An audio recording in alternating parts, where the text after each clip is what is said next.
WME falters Meghan's latest antics make Sunshine Sachs seem like a lot of fun.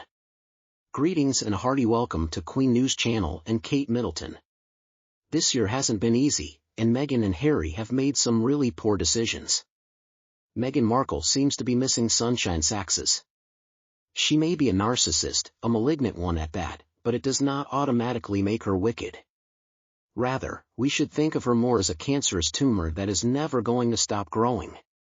It's not really ego-driven, rather, Meghan and Harry are driven by their self-delusion and imagined position. It's not necessary to be on their side all the time. In fact, all you need to do is revere their status, but you had best be careful if you dare to criticize it.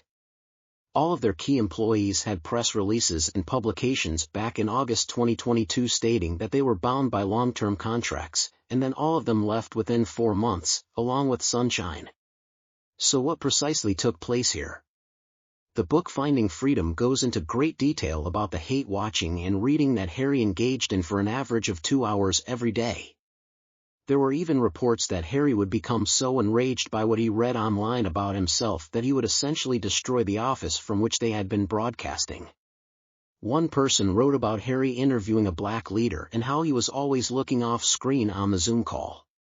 This person explained what was wrong and how they should have set everything up so that Harry could read the teleprompter. Apparently, 8 people were named as people that Harry followed on social media. This person labeled Harry a fool and gave an explanation for their remarks. Some people use an app called Telegram for social media. It functions somewhat like a social media platform, but it appears to be more top secret. I don't fully understand it, but apparently Meghan and Harry's staff were using it and they would go onto the narcissist boards and they would recommend them to people who work for narcissists, and on those boards there's plenty of advice on how to handle your boss and how to manipulate them, and most importantly how to get paid off. They recommended stuff like, for example, putting 6-month notice periods into the contracts, and then they would publicly outline that their boss does not have the reach and so they could be paid off. Now if you look at the stories from last October, you can see that Meghan and Harry were reported as not having the reach for this or that, and this is not a coincidence. It's also not a coincidence that all the major staff in Sunshine Sachs were paid off only a month later. Meghan and Harry think that they're so sly, so clever, so sneaky, but they're not. It's pretty easy to predict what's going to happen with them, especially when we're talking about divorce or them having financial problems, and throughout the year that became a popular narrative. Now people understand that for years we have been saying basically the same thing. Meghan and Harry are running out of money, they've wasted it all, and also we've learned the deals were not as reported, and this is becoming more and more clear. So let's look at their spending. They spend $7.5 million a year on PR,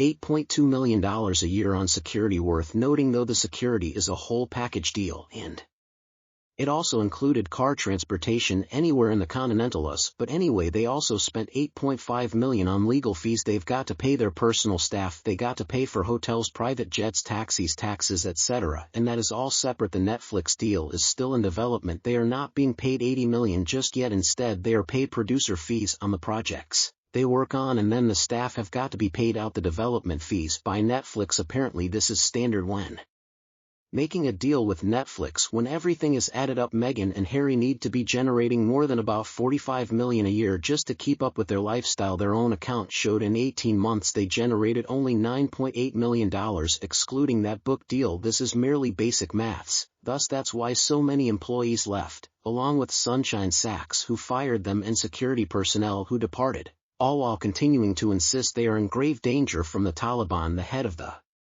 security firm stated that Harry wanted taxpayer-funded security because it is the ultimate status symbol and something that those big celebrities in Hollywood cannot buy. Keep in mind that these are the same people who chose to fly across LA instead of sit in traffic, which is why Meghan insists on using private jets constantly. Harry was out walking in a public event on July 4th in the US. I don't see how he could be so scared for his life if he's doing something like that. Apparently now they have security people that are on demand, so they just pay for the day when they need them, and this security costs about $1,800 a day. So why did Harry sue for the chance to pay for UK security? Harry basically has no choice but to travel first class. Now people may mistake luxury for privilege. It's an easy mistake to make. Just imagine though, if you get to travel around in private jets and a whole motorcade, you're always going to be where you want to be when you want to be there. You don't have to worry about other people getting in your way, and I think that's something that was addictive to Meghan Markle, and many people have misunderstood exactly how much money Harry and Meghan have.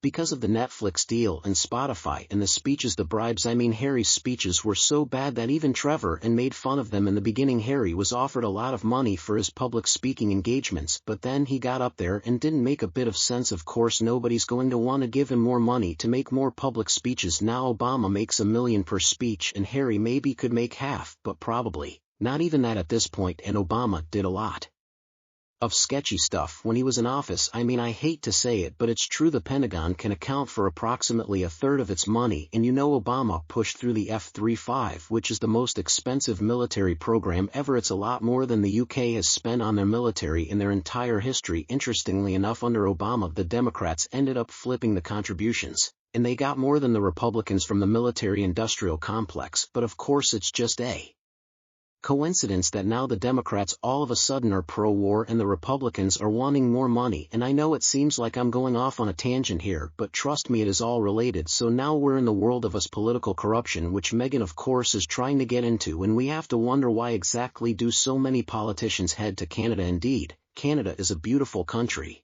but let's consider Huawei. The FBI and US courts are examples of what isn't in Canada, and that's what's at issue in more than 80% of the trial cases from this century. Why then do so many politicians visit that place? There is no eavesdropping or surveillance there, which is why merchants who sell us secrets prefer to go there. Canada is therefore the ideal destination for a politician who needs to get in touch with some dubious funders, such as PS or foreign donors, or whatever.